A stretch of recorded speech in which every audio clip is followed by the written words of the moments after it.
I platinumed Final Fantasy VII Rebirth, and it very nearly broke me.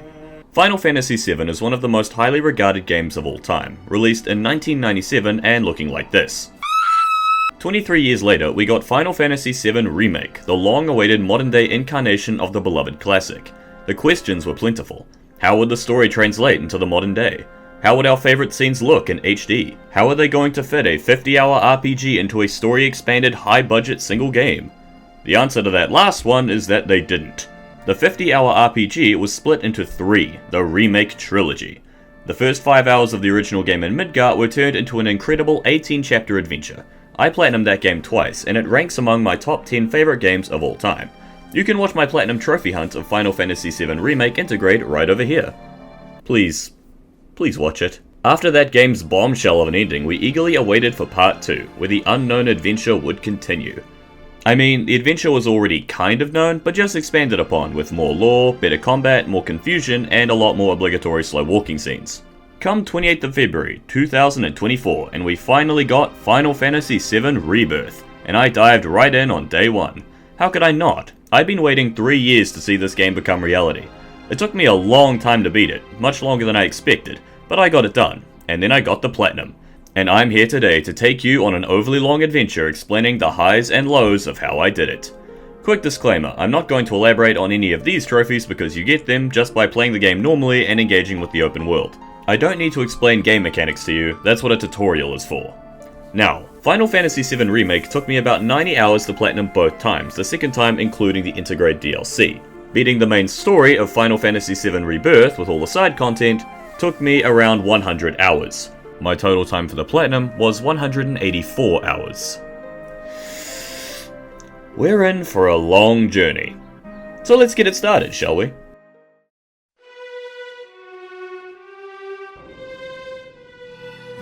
Oh, okay Zach, we're starting off with you this time. I can tell you're going to have a lot of screen time in this game, you know, to warrant you being on the box art. Man, now we're playing as Sephiroth? That's awesome, he's so cool. But, when do I get to play as the main character? Okay, it took us a minute, but we got there. Let's get to work. Hey, check it out, it's a piano. This will be relevant in the future. Man, Sephiroth is such a cool guy, and such a strong fighter. I'm really glad he's on our side. Hey, hold on! For fuck's sake, why'd I have to open my mouth? And why did they stick us in a compulsory slow walking scene? God, he looks badass though. Back to the modern day, we're let loose to explore Calm, and we get introduced to the biggest and best recurring minigame in Final Fantasy VII Rebirth. Oh yeah, there's a lot of minigames, get used to them. Queen's Blood is the new Final Fantasy VII Worlds card game. No idea why they introduced it, but the questline behind the game is sick, and the gameplay is actually fun. So play against every single opponent you find and collect every card you can possibly acquire. It'll pay off later. We also get introduced to this new dialogue system, where you can pick your response, and depending on what you say, you'll earn extra affection points with your companions. Making certain choices in the story, completing character-relevant side quests, and performing synergy attacks and synergy abilities with your allies as Cloud will also increase this bond. These levels don't really make much difference when you're going for a platinum trophy, so say whatever you like and raise affection with whoever you want. But if you're not as nice as possible to Tifa, I will find you. Oh shit, it's the plot.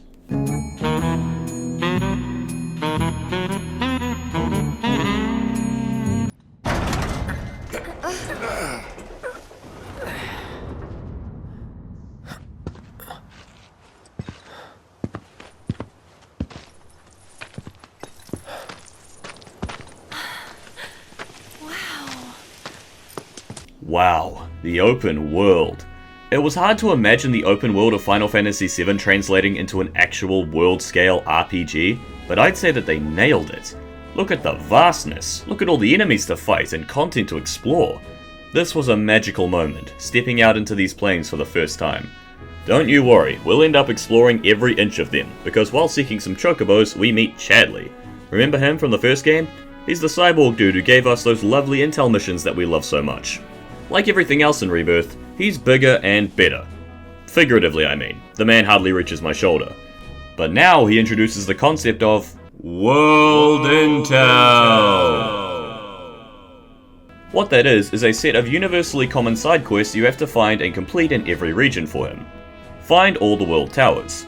Find and scan life springs. Defeat 6 groups of special fiends. Defeat a legendary fiend. Help out the Moogles. Complete an excavation.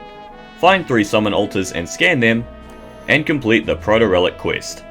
You've got to do this for the Grasslands, Junon, Corel, Gongaga, Cosmo Canyon, and Nibelheim, with some special enemies waiting for you in the sea. This all adds up to a lot of content. It's all good fun and well designed, and the Proto-Relic quest is unique and awesome for each region, but the sheer quantity can be overwhelming. And yes, you have to do every single piece of it, so you can get enough intel points to develop all possible materia for a trophy.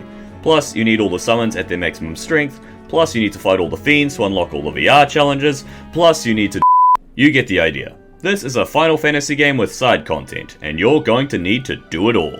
And yes, that includes the actual side quests, you need to do all of them as well. Though I think that they're better than the ones in Remake by a decent margin, so I consider them a fun addition to a standard playthrough even if you're not trophy hunting. When it comes to the world intel, prioritize the Proto-Relic quests over everything else, except for the towers that will actually let you find the thing. It's unique for every region that it's in, and it's one of the best quests in the game, in terms of overarching story at least. The actual mechanics can be a bit... well, we'll get to that. For the 4 quests in the Grasslands though, they're really easy. It's just a little bit of stealth, quite a bit of pure combat, and some humor, so we wrap that up easily, get our MacGuffin, and we move on. While we're out here doing side content, I think I should quickly re-establish my rules for a Final Fantasy VII Platinum hunt, besides just do everything. 1. Look for purple chests like your life depends on it. They contain weapons that you need to master in order to get the trophy related to weapon abilities. On that note, talk to every single weapons merchant in case you missed anything. 2. Use assess on every damn enemy you can. It'll go towards unlocking VR challenges and just makes your life easier in combat. Everything else is self-explanatory or already covered in the previous Final Fantasy VII Remake Platinum Hunt. Thank you, sequel, for keeping things relatively the same, saving me time on this explanation. Oh hey look, it's a boss fight.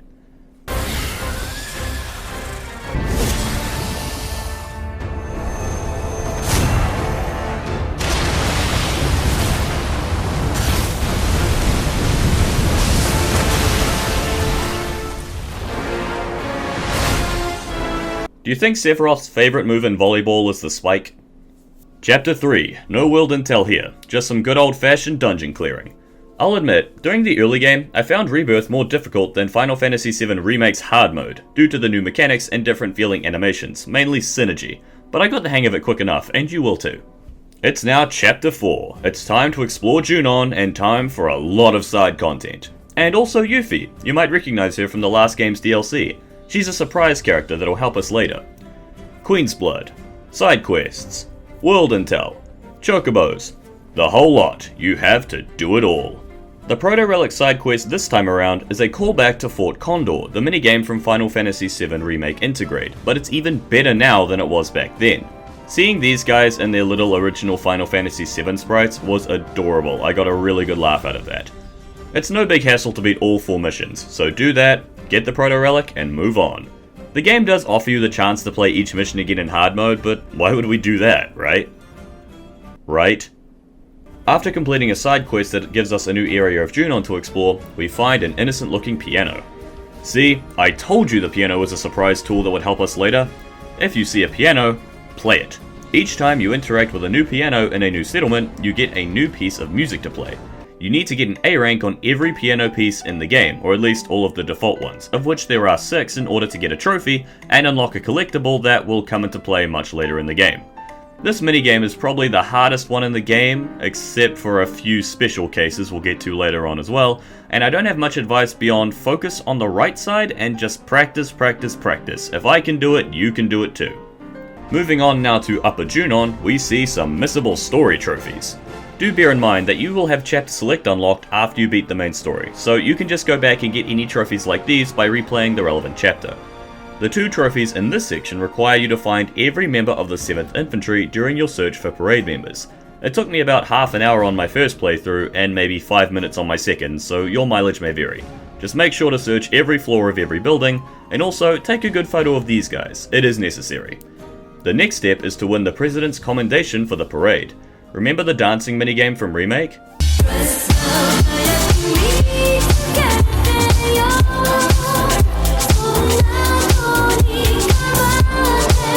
It's like that, but now with more mechanics to worry about. You need to set your parade lineup up in advance, so you're performing all 3-star difficulty routines, looking something like this.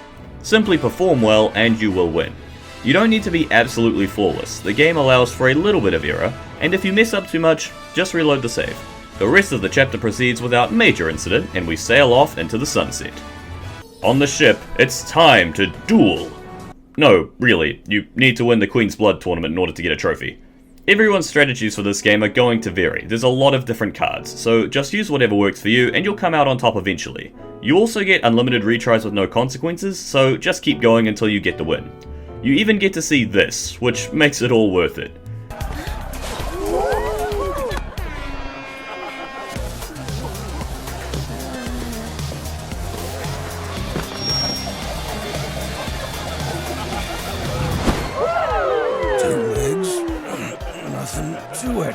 God, I love this game sometimes.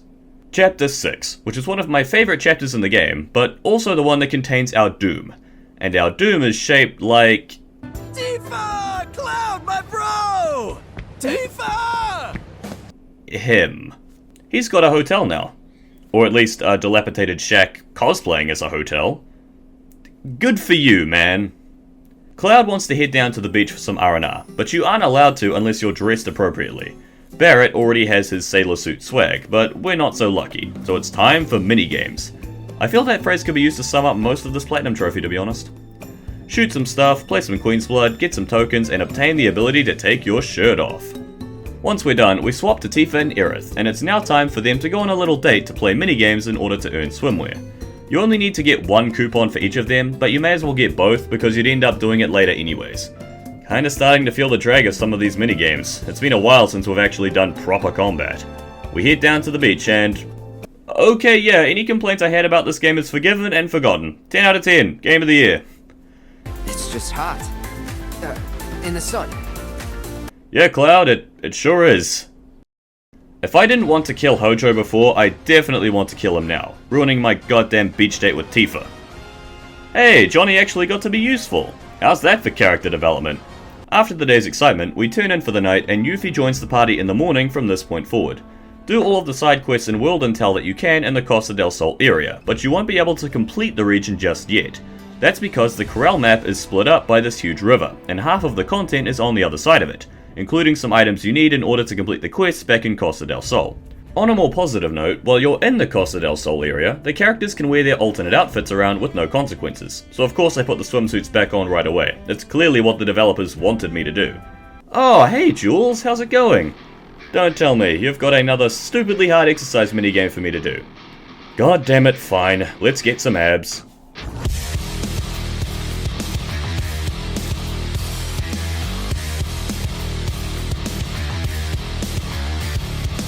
I finally did it! Please don't come back for round 4 and part 3, I can't take much more of this. Okay, chapter 6 is over, we on to chapter 7 now. The story contains no optional trophies for a while aside from the side quests in Queen's Blood, so let's speed all the way through to the gold saucer, baby! Seeing this for the first time was a magical moment. I can imagine this is how people in 1997 saw the saucer back on the PS1. Though, with the gold saucer comes minigames, and we'll be spending a lot of time here in the future. Hey, look at this cool little guy, Kate Sith. I'm sure his name won't cause mild controversy on the internet, and I'm sure he'll be very trustworthy in the future. While on a cute mini date with Tifa, we explore all the areas of the saucer, like the Chocobo races, the Minigame Plaza, and the Musclehead Coliseum, all places you'll come to love and fear by the end of this trophy hunt. Unfortunately, tragedy must strike once again, and someone's going to die for interrupting my time with Tifa. Oh. It, looks like someone already did. There was a shooting committed by a man with a gun for an arm, and Barrett is missing, so now he's in hot water. The park director, who is quite the manly man, gives us 24 hours to find the culprit, and so we head down to the Corel prison. It's here where the power scaling of Rebirth gets thrown out the damn window. Hey! Welcome to Corel Prison, bitch! Versus Battles Wiki is not going to be happy about this. We need to save our friends from the man with the most punchable face on the planet, and that means Chocobo racing. After doing side quests to heal your Chocobo, it's off to the races. It may take you a little bit to get the hang of the mechanics, but this race is not hard to beat, as expected of a required main story mission. If you want a challenging race, we'll get that in spades later on. There's also a few challenges and a minigame to do in the Dust Bowl, but fuck this place, we'll get back to it later. We find Barret, see some sad flashbacks, and see Dine, leading to a one-on-one boss fight. In Rebirth, any point where you have to play as a single character that isn't Cloud is a stressful time. And I'll admit, Dine killed me a few times, especially with his wild third phase. But still, we persevere, and after another boss fight and a shooting minigame, we're finally free to explore all of Corel, courtesy of our sick new dune buggy, finishing up those side quests and collecting all of the world intel points. One of these quests involves fetching the Tonberry King's crown for Johnny's hotel, as we're helping him renovate it. Once we do that, he introduces us to a collectathon count, where by doing minigames and completing quests, we get little keepsakes that he'll store at his hotel. This is a really cool feature, I love having these little memoirs. However, there is 88 of them. This is the thing that pushed this platinum trophy hunt to infinity and beyond. But, and say it with me now, we'll get back to it later. I have a lot to say about it. The Proto-Relic side quest is unique in this region for the simple fact that it's not actually ready yet. You can do the first 2 missions, but the next 2 won't be ready until chapter 13, so don't worry, you haven't done anything wrong. See you in a few dozen hours, little goblin dude. Chapter 9, and we're going to Gongaga. Me? Gongaga. Land of the Mushrooms. Too many goddamn mushrooms. The story beats for this region are fun and engaging. The plot begins moving in weird and intriguing ways. There's weapons, there's Sephiroth, and that moment from the trailers that got the whole internet talking. Tifa!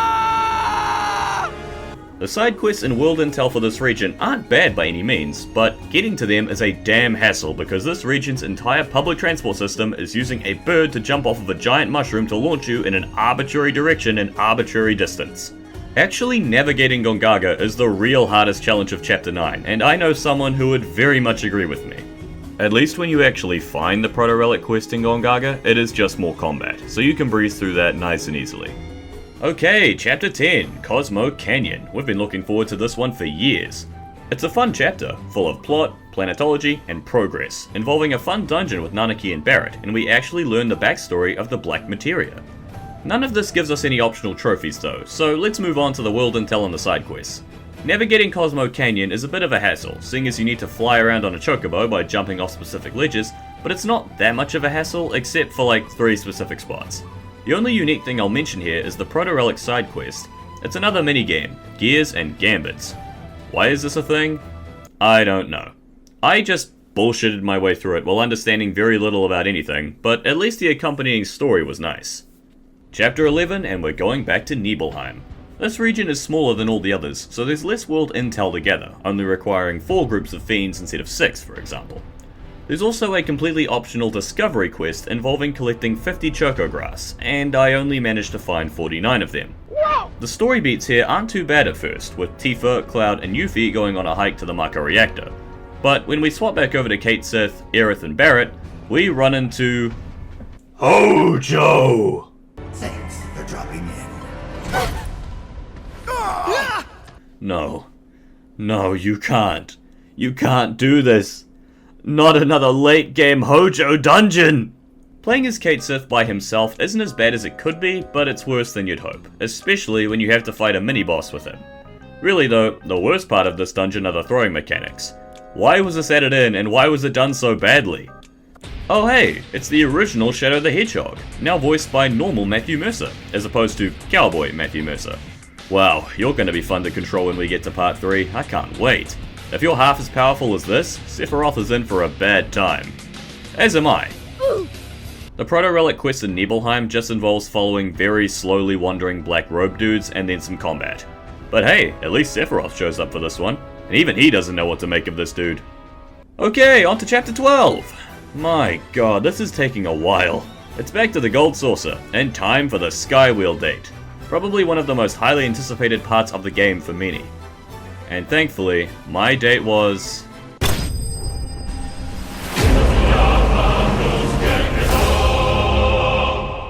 First up, you enter into this VR play of Loveless, where Cloud is the hero and your date is Rosa, provided you went on a date with one of the girls. Barret wouldn't be allowed to rock that dress.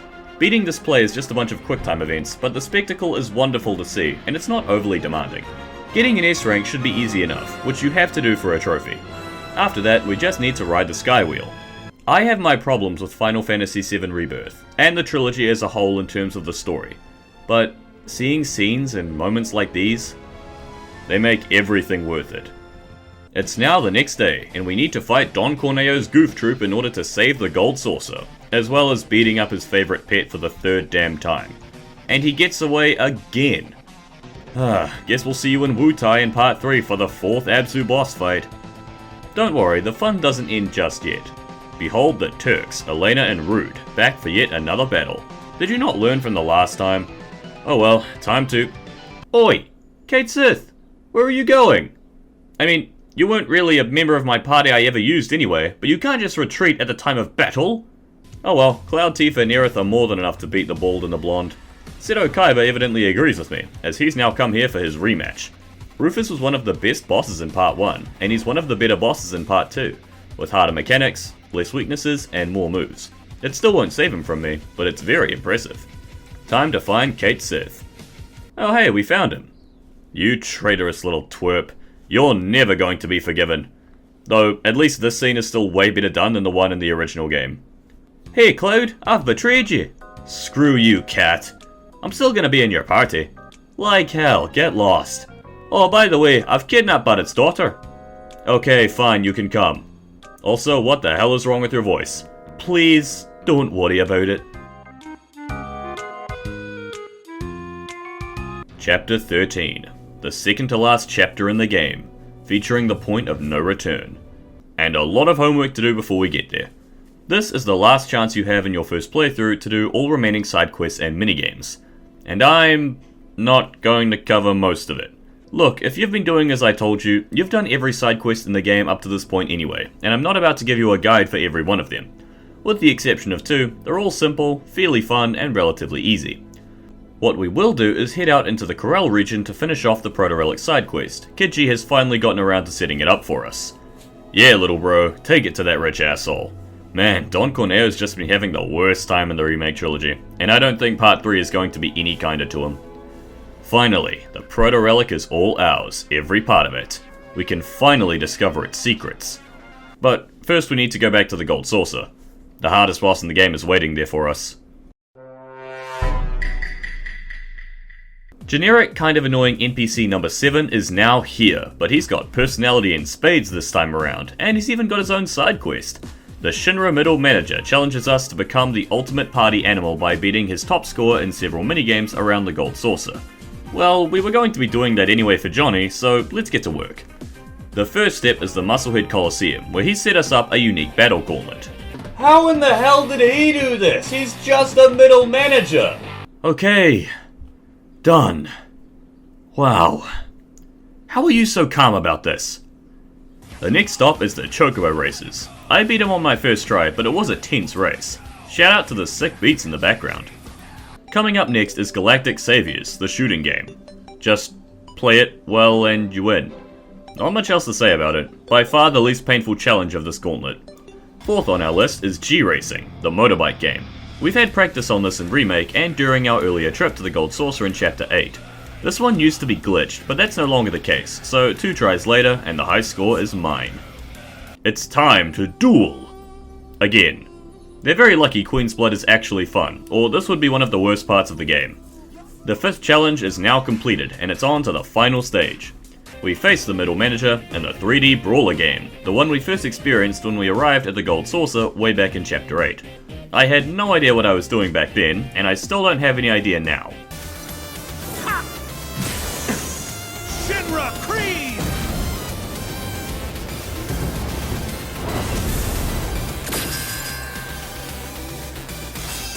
We learn the mechanics though, and then... Party! Okay, we learn the mechanics, and then we execute. Shinra Creed! Okay, we learn, we practice, and then... Okay, we practice more, and then... For fuck's sake! After dying to him more times than every single boss fight in this game put together, I used the recommended strategy of pausing every time he winds up so you can analyze his tell then quickly executing the correct dodge when you unpause. The timing can be a little delicate, but it was eventually how I got my win. It took me nearly half an hour. But now, we are the ultimate party animal. The side quests are done. The legend is forged. I am the king. Wait. What is that? Why does that shadow look like Sephiroth from the original game? Let me just quickly speedrun my way to that level and... No. No. No! So long.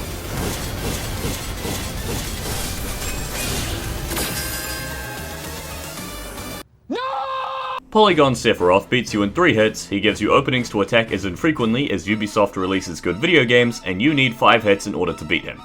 It took me about 42 minutes to beat him once. And yes, you have to do this because he gives you a specific trophy and a ribbon accessory, and we need to do this for Johnny's side quest anyway. Is Yuri Lowenthal really worth all of this? Sure, Shinra's about to invade the Temple of the Ancients, but we need to beat the Queen's Blood challenges of the Gold Saucer first. I will come back to you later. Hold up guys, I know we're in a hurry, but we need to beat the hardest level of Run Wild first, making sure we get the quickest possible time. Just a moment ladies and gentlemen, I need to play this pirate shooting game with a high score. That's enough! The rest of these minigames can wait, it's time to get back to the plot. Right after we take one more detour.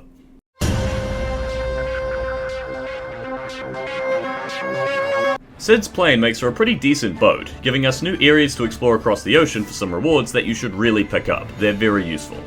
Having access to the ocean also gets us to the island of Gilgamesh. Oh yeah, that doofus showing up throughout the Proto-Relic questline was Gilgamesh, in case you didn't know. You fool! Don't forget your place! I should have your head for being so impertinent to your king! No, not that one. God, it's like the second time I've made this joke. The man wants us to fix his Proto-Relic gear before we can go head to head with him. Sounds like a plan. I'll be happy to finally take this guy down, getting the last powerful items we need before the endgame. 2 summons at once? And they hit this hard? Bye Gilgamesh, see you in the postgame! Okay, now we're finally ready to take on the end of this game. I'm not totally sure I'm ready for this. God, chapter 13 is emotional. And really, really, really long. Remember Hojo's lab where you swapped around all your materia between the 4 available party members? This is like that, but with 2 teams of 3, a more interesting location, and with better bosses and story. There's no exclusive trophies here though, so just sit back and enjoy the game. And get familiar with the equipment menu. Chapter 14, holy shit. I thought the ending of Final Fantasy VII Remake was a bit confusing and spectacle filled, but this makes that look positively simple. I have no idea what I'm doing, but I think I'm winning. Zach, hey! Finally, we actually get to play as you in action. That box cover spot was there for a reason, after all.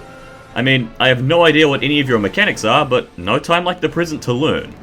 Holy crap, that's Sephiroth Reborn, from the final battle of the original. Well, at least they can translate him into the modern game in a pretty decent boss fight. It gives me hope for safer Sephiroth in Part 3. Okay, and now we're back to the team. I swear, I'll be having panic attacks whenever I see anything looking like a whisper from now on. Where in the 9 hells are we? I swear to... This Edge of Creation stuff is just so they can make a bunch of really pretty backgrounds for us to fight against. Yeah, fuck you, Sephiroth. You were honestly a tougher fight when you weren't flexing all your new Destiny powers. Someone's obtaining a few new weaknesses for us to exploit, huh? I really don't know how I feel about this ending, to be honest. It's mysterious, it drums up intrigue for Part 3, it really hammers home how damaged Cloud's mental state is, it shows Tifa experiencing some next level sadness, it sets up the plot line about the merging worlds, and it says farewell to Aerith in a pretty touching way. But part of me longs for the simplicity of the original. I didn't feel heartbroken or very sad during most of these scenes as much as I just felt confused. It's at this point that I said farewell to Final Fantasy VII Rebirth way back in April, and dived back into Valisthea with the Rising Tide DLC, leaving the rest of this game for another day, when my heart was less burdened, my head was more clear, and I had made sense of any of what I just witnessed. But my hiatus would not last forever, and I returned to finish what I started.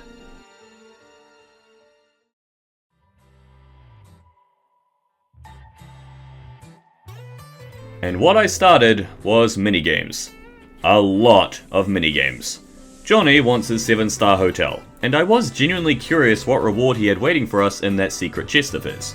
I had already finished the bulk of the minigames to their absolute completion, stuff like the 3D brawler, the piano, both shooting games, stuff like that, so I didn't actually anticipate it taking me too long to collect the rest. I could not have been more wrong. Crash Bandicoot Challenge. Break boxes, win points, win rewards. Done. Cactuar Crush, the first of our revisited Proto-Relic challenges, but now it's on hard mode. Yuffie and Aerith need to kill as many of these little dudes as possible, and it is not easy. Yuffie has crazy movement, but you need to know how to maximize her damage output. And Aerith feels like a matter of luck half the time on how well you do.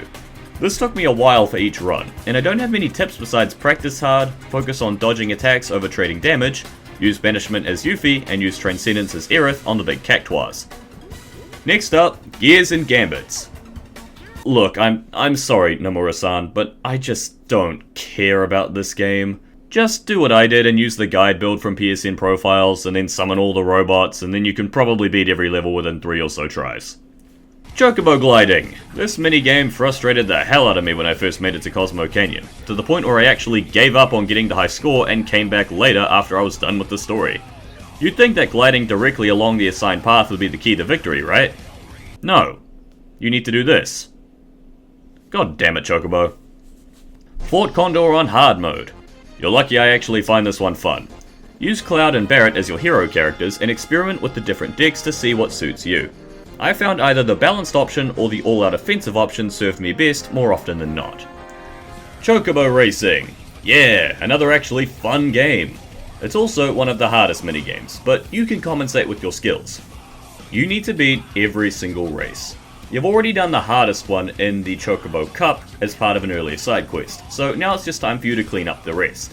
The earlier ones do feel a bit repetitive and the harder ones do feel a bit frustrating, but overall, it's one of the best minigames in Final Fantasy VII Rebirth. And if they bring back the Golden Chocobo in Part 3, you'll be seeing a lot more of these. Make sure to take all of your newly earned GP to every vendor in the Gold Saucer and buy every figure you can. They count towards Johnny's collection. You should have a lot by now, especially after all the Chocobo races you just won. It's now time to look up a guide and use our Chocobos to dig up the figurines hidden around the world. There's one buried in each region, and I found half of them on my first playthrough naturally, so this will not be hard for you.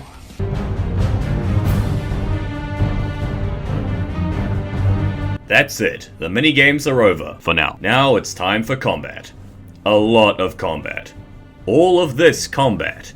Dear lord, there are a lot of Musclehead Coliseum trials, and we need to beat every single one of them.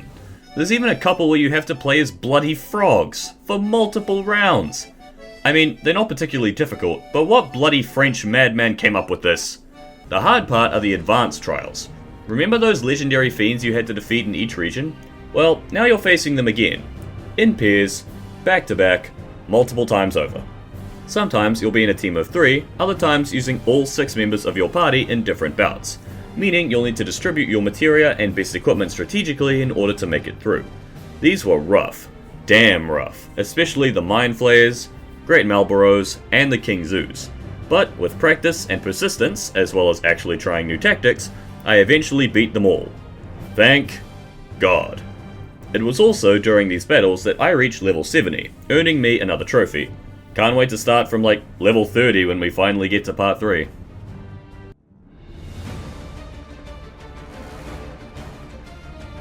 I have heard Kate Sith's chapter 12 opening monologue too many goddamn times by now, but we need to do a quick replay of this chapter to get to the Gold Saucer date. This time we need to select Yuffie to be our partner so she can play Rosa in Loveless, which will get us another collectible for Johnny. Easy work. I'm level 70 now, Gilgamesh. Let's see how you like me this time around.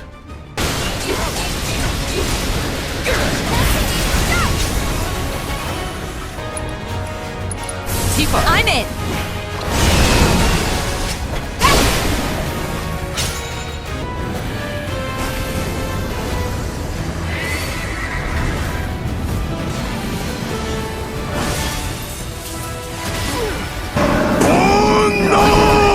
Still up for it? Okay, up and at 'em.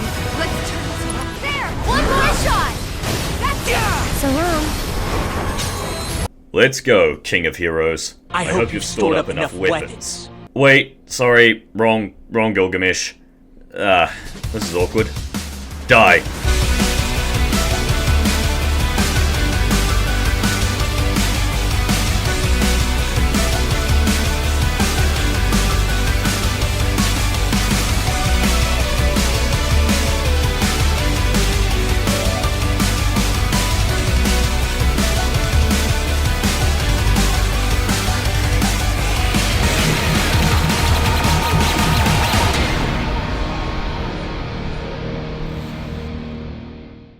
Honestly, that was easier than I expected for the endgame super boss.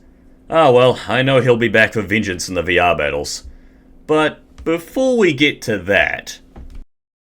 The Nightmare Survival Challenge. I had honestly been dreading getting through this thing. That's why I saved it for so late in my game. But with the deck list I took from PSN Profile's guide, I beat it on my first try without even following their recommended strategy.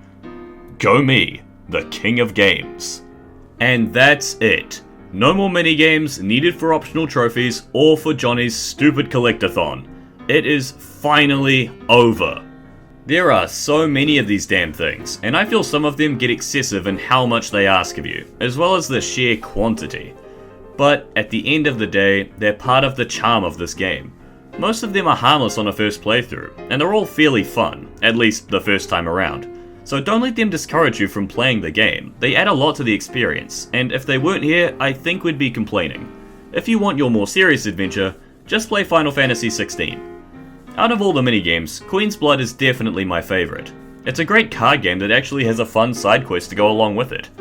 Oh yeah, there's an evil Queen's Blood card possessed by the spirit of an evil queen, who's the reincarnation of Genova, and she's taking over the body of a great Queen's Blood player that you meet earlier.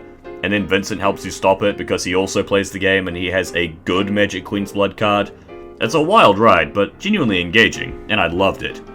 Other highlights were the Chocobo races, and to a lesser extent, Fort Condor.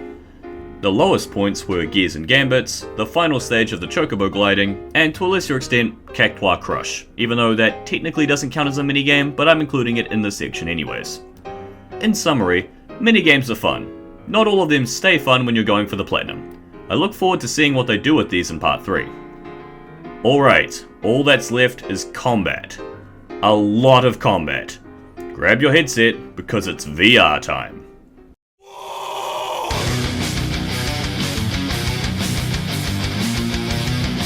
This VR is not like Remake. In Remake, you just need to be level 50, have Elemental Materia linked with Fire on your armor, have Cure linked with Magnify on Aerith, and you can basically win every VR battle without significant hassle. Except for him, but thankfully he's not coming back for round 2 just yet.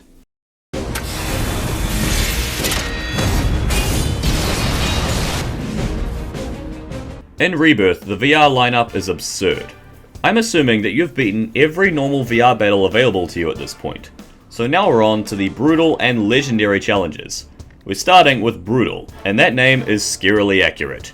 10 back-to-back battles with tough monsters thrown at you, with 50% HP and 30% MP regeneration between rounds, and your difficulty is set to hard. Most of them end up being a gauntlet of the hardest non-boss monsters the game can throw at you, one after the other with not much recovery in between. Some of these combinations are downright brutal, and you will need to invest in the right team and the right builds. You can't just brute force your way through it, trust me, I tried. But all of these put together are peanuts compared to the final brutal VR trial. Rulers of the Outer Worlds. Whoever came up with this trial, I think FromSoft would like to hire you to help them develop their next game, because this difficulty is unrivaled. Remember the Gilgamesh trials? The double summon battles? Fighting the man himself? Now put all of that together in a back-to-back gauntlet with limited MP regeneration on hard mode. It's about as insane as it sounds. Phoenix and Kujata, the opening act, are pretty easy, especially if you use elemental materia linked with fire on your armor. But it is a race against time. Once Kujata uses Tri-Disaster, you may as well restart because it's just an unnecessary loss of resources when you use your revives and healing to recover from the damage, so make sure you beat him as quickly as possible. Titan and Bahamut is easier than you'd think, but harder than you'd hope. Break their shields and focus on Titan, and with this party of Cloud, Nanaki, and Yuffie, Bahamut is surprisingly manageable. You can reliably outdamage him and pressure him before he gets a chance to use Giga Flare. Odin and Alexander are bitches. Of course, you need to focus on Odin, otherwise he'll instantly kill you with Zantetsuken. Thankfully, he buggers off when you take out about a third of his health, and then it's a race against time to beat Alexander down as much as possible before he comes back. I slipped up here quite often, especially regarding Alexander and his Divine Judgment, but I was usually able to recover, and Odin isn't as overwhelming as he used to be. Gilgamesh is a monster.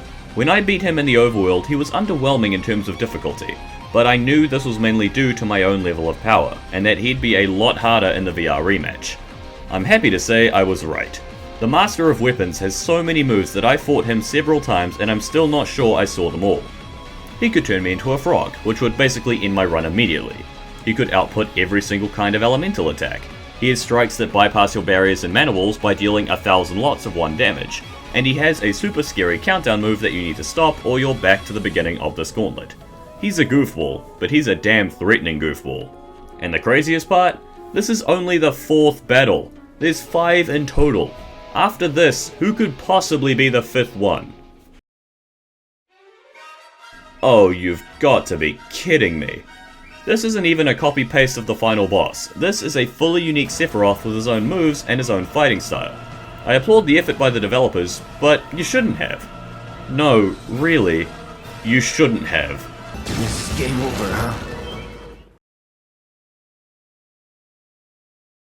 Except no. No!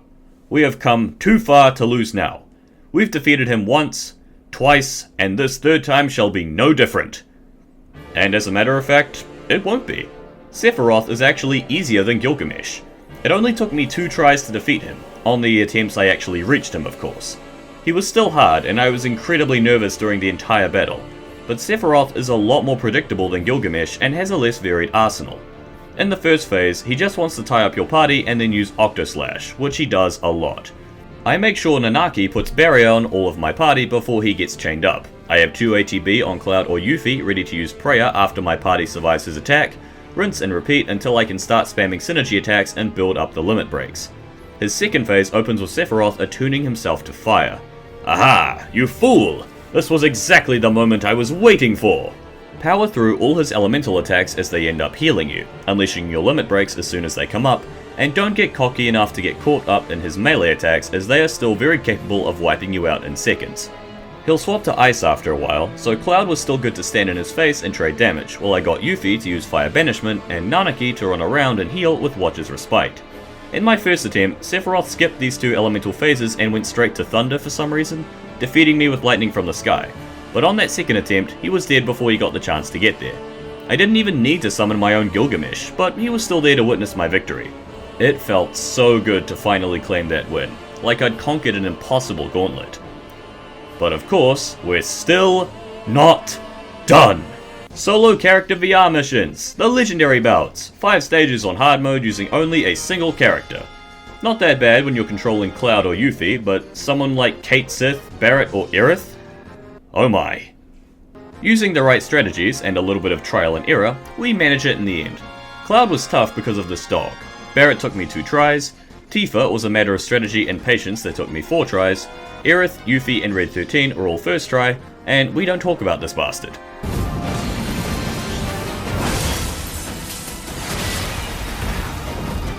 Hope to see you soon! But then, we unlock these 2. 2 more VR gauntlets, the first of which having Cloud team up with Zack, and the second having Cloud team up with Sephiroth. Well, I'm very glad to see that these 2 can be played as whenever we like, that their movesets and mechanics aren't just locked to short story sections. On the other hand, this was the single hardest challenge I had to overcome in order to obtain that final item for Johnny. Oh, and Sephiroth's was kinda tough too, I suppose. There are 10 stages, and they're different from each other across each trial, but they all have Titan at the start, Phoenix at phase 3, Kujata at phase 5, Alexander at phase 7, Bahamut at phase 9, and Odin at phase 10. Thankfully no Gilgamesh, or I'd have been crying. This required a special build, courtesy of PSN Profiles, where Cloud takes Eroga and turns it up to 11. Seriously, we have Swift Cast, MP Absorb, HP Absorb, and power increases, all just to cast the max level wind spell really hard. At the beginning, I was lazy. I ignored the guide and just used most of these materia at level 1 or level 2. It worked. Sephiroth was strong enough and had the right materia to support me as we made our way to victory, even at a fraction of my power. What can I say? He was the top soldier for a reason. Zack's trial did not give me that same mercy. I got destroyed. And so, we went back onto easy mode, we went back to chapter 12, and we went grinding at the Gold Saucer in the Musclehead Coliseum. It's been 140 hours! Alright, you son of a bitch, I'm back, and it's time to pay the price of freedom. Freedom from having to do more grinding. And may I remind you, we're doing all of this for fucking Johnny! This was the most tense gauntlet I'd ever experienced in this trilogy. I was wielding power greater than anything I'd ever had before, and it was barely enough to keep up with some of these bosses. I learnt Zack's awesome charge mechanic. I became adept at prioritizing my ATB usage to maintain buffs, healing, and damage output, and it was very rewarding to reach that skill level. I beat Bahamut and then faced Odin for the first time. I was terrified going into this. I had fought my way through 9 super hard enemies to get to this stage, and if I lost, I'd need to do it all over again, including my rather luck-based win over Bahamut. So, I just simply didn't lose.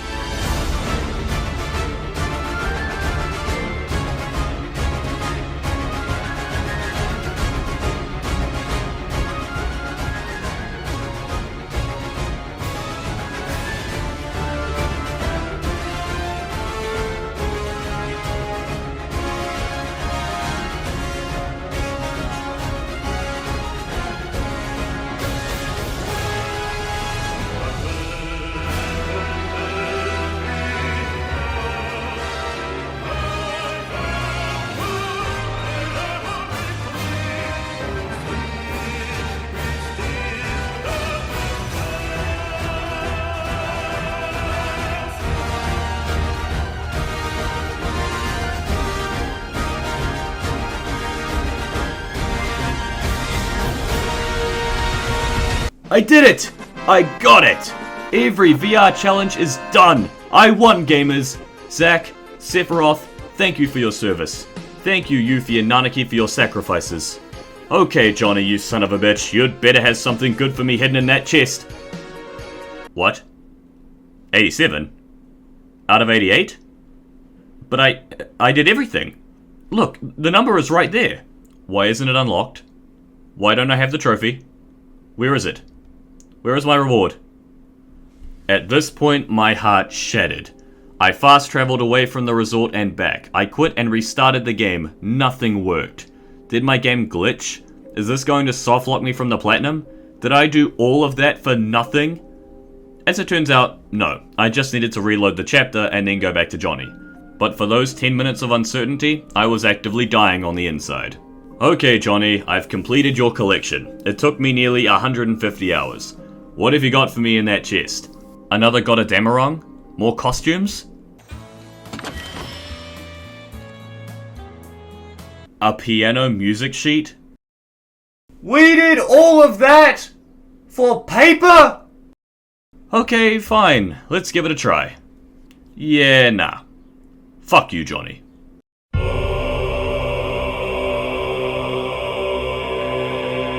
After that spiritual awakening, hard mode was really a cooldown session. Admittedly, not that much of a cooldown session because it's still very much hard mode, and a couple of moments during this playthrough made me rip my own face off, but I maintain that this is the way this game is meant to be played. Higher enemy damage, more aggression, no relying on items, more skill needed from you. And if I can beat Bonds of Friendship, I can beat any challenge this game throws at me. You're not even part of the original game! Thankfully, the hard mode playthrough gives us a massive bit of mercy. You don't need to redo any side quests or world intel. They're all saved if you revisit a chapter. Thank God! This small change made my life, because doing all of those intel missions again on hard mode would have broken my will to get the platinum. You even get to keep all the fast travel points and chocobos you previously unlocked.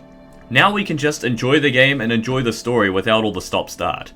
It's honestly astounding how quickly you can blunt force your way through most of the chapters when you're only focused on completing the main objectives. Yes, I'm using the Godademarong. I earned the fucking thing. and I still only get access to the level 1 limit breaks without additional work, so it's not as big of a crutch as it is in Final Fantasy VII Remake. There's not much I can say in terms of recommending strategies. There's a lot of different build variety you can utilize, and it'll all be valid. Just make sure you have elemental materia on your main 3 party members' armor, HP and MP ups on everyone, and a set of revival and healing materia spread across all your party members. The only bosses that gave me trouble through the first half of this playthrough were the Mithril Golem because I actually needed to start playing like I was on hard mode, Terror from the Deep because the bastard killed me in under a minute on my first attempt, and Dine, who I expected to be a tough challenge. When you're by yourself on hard mode and not playing as Cloud, you really should be worried. Oh no! Gongaga is now Gongaga, and we head off to Cosmo Canyon. The ability to skip cutscenes is very much appreciated in this part of the game. It was also at this point of the game that I realized that I am an idiot. As if it wasn't obvious enough already. The only other trophy I needed at this point, aside from the hard mode trophy, was unlock all weapon abilities and limit breaks, including those found in the folios. So I just respect all of my points and focused on unlocking all of the weapon abilities. I got the trophy and then just put them back to normal. Very easy. Thank you, Rebirth. It's also in Cosmo Canyon's end chapter boss fight where we experience whatever this was. Don't look a gift chocobo in the mouth. Alright, on to Nibelheim. It's amazing how quickly we can get through this story when we're not spending hours doing world intel quests and minigames. To be honest, I think I'd prefer that though, because now we're stuck playing that Kate Sith section again. I just juiced them up with all the firepower you could ever want, plus I got a Damarong, and I beat it without any deaths and all in under 40 minutes. It's amazing how these Hojo sections never feel as bad on replay as they did on your first playthrough, even on the harder difficulty. On to Chapter 12. Rufus gave me some trouble. I know I said Cloud is the best character to play solo as, but Rufus was one of the harder fights in Remake and he's even harder now. When he calls in Darkstar, the fight actually gets easier because now you have a target you can actually hit to build ATB. Regardless, after some trial and error, we take the W. And then... We're in the endgame now. I made one more stop at Johnny's hotel to remember all the woeful and wonderful memories, and it's off to the Temple of the Ancients. If you thought the previous chapters were long, you haven't seen anything yet. The first roadblock was the Red Dragon. Red Dragon has a mechanic where if you break the chest, you reduce the range of his unblockable lava floor attack.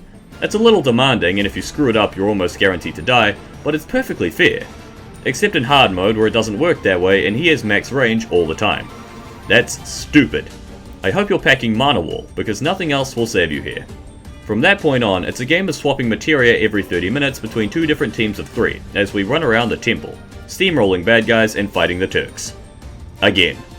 How does Elena have any self-confidence left? We've beaten them 3 times by now. Demon Wall gave me a bit of a struggle, but when I decided to stop saving my limit break, you know, my constantly recharging limit break, I took him down. This chapter is a marathon, but there's plenty of green rocks scattered throughout the temple that restore around 10 mana to each member of your party, so you won't be burning through all of your MP unless you actively try to. Right, Chapter 14. 180 hours down, and a few long tough boss fights to go. Turns out I should have been more afraid of the Whispers. This footage is on normal mode, but on hard mode, these grey bastards kill you in a few hits and it's almost mandatory for you to burn through mana to beat them. So Cloud, Tifa and Barret were going into this final gauntlet with 60% or less of their MP. Great start.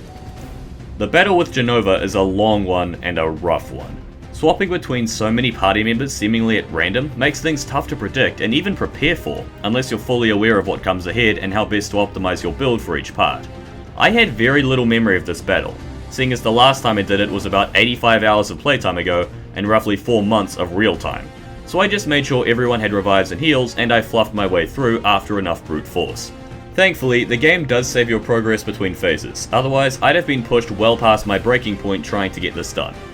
Also, the game does restore your HP in between the boss fights of Chapter 14, or we would have been in huge trouble. There is no MP restoration though, this is hard mode after all, so you'd better hope you left someone with a lot of it because it's about to become extremely necessary. The final battle against Sephiroth begins, and I start with God of Damarung on Cloud because I figured he'd need it the most.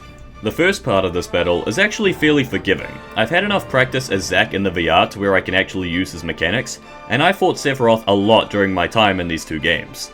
Sephiroth Reborn, however, is a goddamn problem. The first part of it isn't that hard, just make sure you don't overreach yourself. You need to keep an ATB on hand at all times because Heartless Angel is not forgiving here. Everything else he throws at you is fairly easy to avoid. The next phase can go fuck itself. Whisper Bahamut Arisen is a cheap ass bitch and I hate him. You need to have Mana Wall, the Genji Ring, Re-Raise, Reprieve, something, because this bitch will use Giga Flare and he will wipe out the bulk of your party. It is not possible to kill or stagger him before he gets off this move.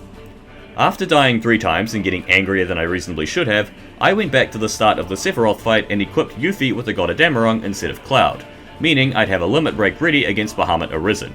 It worked a treat. I got blasted by Giga Flare, survived, revived, and then took him down. Then Yuffie was able to shred the wings of Sephiroth Reborn. Thankfully, it seems that early battle Giga Flare is a one-time deal. You didn't get another chance to use it before I beat this phase of the fight. Swapping back over to Zack, Sephiroth here was cooked. I'd had practice, I knew how powerful High Braver was. He got smoked before he even knew what hit him. The final phase of Sephiroth Reborn wasn't exactly easy and I did take an L, but the main problem was building ATB from Yuffie to swap her ninjutsu element to the weakness of Sephiroth's wings, then actually targeting those damn wings with that element before they switched again and I had to restart the cycle. Thankfully, Nanaki and Yuffie are a great team, and Barret is a good support even on low MP. So, after a lot of survivable struggle, I clipped his wings. The final part of the battle against Sephiroth back in his human form was a formality by comparison, but still a tough fight. Cloud and Aerith are a good duo, with Cloud being the DPS, and Aerith having an easier time exploiting Sephiroth's weaknesses because of her magic damage. And with that, the boss rush chapter was completed, after 2 hours of violence. It felt frustrating as hell at times, mainly to do with Bahamut. But by the end of it, I was fully satisfied. Still not 100% sold on that ending though, but I definitely am sold on part 3. I cannot wait to see the conclusion of this unknown journey. And with that, the Platinum Trophy is finally mine.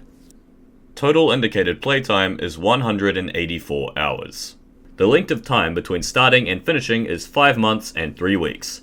This was easily one of the hardest platinums I've ever had to get, much harder than remakes, and much longer too, but not in a bad way. The story expansions are as fantastic as ever, the gameplay is the best it's ever been, and the overall narrative, while confusing in places, is quite compelling once you understand what you're seeing.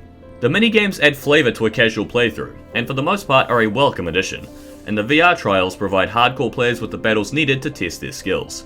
The Platinum Trophy requires that you experience 95% of the game's content in an organic way, not needing you to tackle any truly ridiculous or arbitrary goals, though that Johnny Trophy can feel never-ending. The hard mode replays of the minigames can drag at times. I think it'd have been better if there had just been one hard mode version of each Proto-Relic minigame instead of 4, maybe 2 in the case of Cactuar Crush. I feel that would have cut down on my frustration a little bit, and also saved me some time. That being said, those are some nitpicks on an overall awesome experience. The Platinum is worthy of the S tier, alongside God of War Ragnarok, Spider-Man PS4, and of course, Final Fantasy VII Remake. It's not my favourite I've ever gotten, but it may just well be the hardest, and a damn good one at that. This has been a legendary gaming experience. Thank you, Tetsuya Nomura, and I will be waiting for part 3. And with that, I want to give a huge thank you to all of you for watching this video. I know it's way overdue, but you saw all that I had to go through. This was a journey, and compiling it all has been the biggest video project I've ever done for this channel. If you've made it this far, you're truly awesome, and I appreciate you a lot. Please like, subscribe, and leave a comment down below with what you thought of the video. It helps out the channel, and it'll make me feel better after all those minigames. If you feel like I've earned it, check out my Patreon in the description below. The next scheduled video will be an archetype analysis on Exodia the Forbidden One, and it should be releasing on Halloween. There's a chance I'll be able to make something smaller in the middle of that wait, but no promises. Big things are planned for the last 2 months of the year after all. With that said, we're finally done here. Thank you all for watching, and I will see you in the next video.